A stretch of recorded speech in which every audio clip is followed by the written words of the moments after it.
And continuing on with our country theme on tonight's local footy show, Kev, you ventured down to Gippsland. I did actually venture down to Gippsland, headed down to the Moe Football Club. A big clash down there last weekend. They were taking on Sale. But when I got to Moe, Benny, I couldn't believe the fantastic facility, one of the best venues in local footy.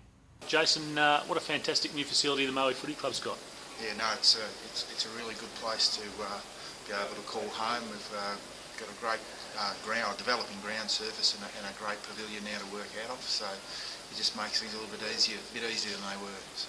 How new is this facility? How long have you been in it for? Well, this is only our third home game back in it now, so very recent. So we're still working out a few of the bugs of the building. There's not too many of them, but just to be able to work your way in and make sure you're using the building as well as you possibly can. So. And what did the Moe Footy Club look like as a home base before the new facility? Well, it wasn't as large. The structure was a similar sort of structure, an upstairs aspect and social rooms anyway, but just this enhancement that we've had done basically was pulled back to bare frame and then rebuilt. And what are some of the features of the new facility that you've got here as opposed to what you used to have?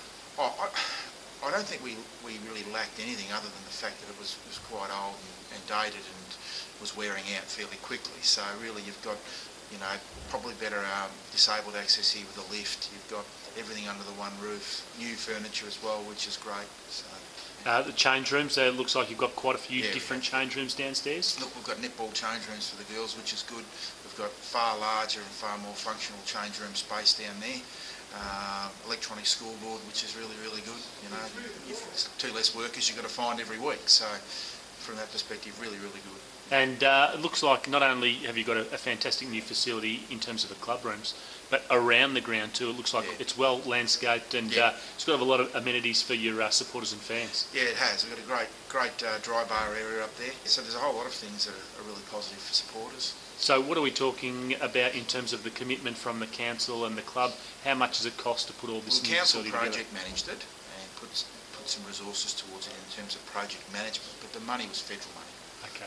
Through the stimulus package, so it was federal money. It was managed by council, and it was grants that were sought by council, but it was federal money. So.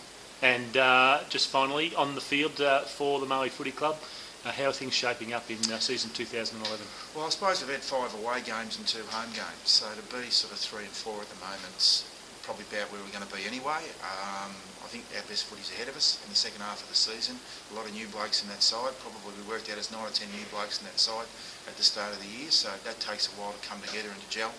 But we seem to be running into a little bit of fitness and a bit more form. So I don't think it's about being in form in May or April. I think it's probably more about being in form in August and being well positioned. So I think we'll be in form. I just hope the fact we lost a few games at the start doesn't mean that we're in a poor position. So. Okay, Jason, exciting times ahead for the Moe Footy Club. All the best this year. Thanks very much. Hey, Kev, how squisho is that place? Yeah, fantastic.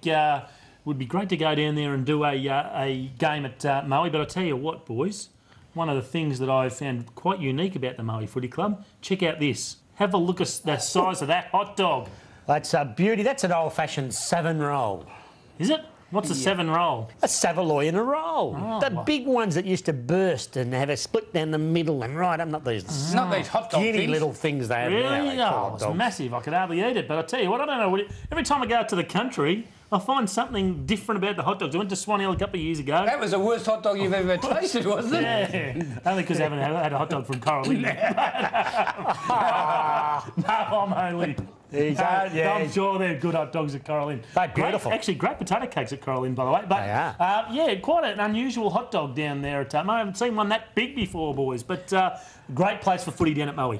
Well, there you go. You send him to do a footy story and he comes back with a hot dog story. He's unbelievable. It's now one and only Kev Murphy. No wonder they call him Spud Murphy. As we go back to the action from Spud territory up there at Coral Inn.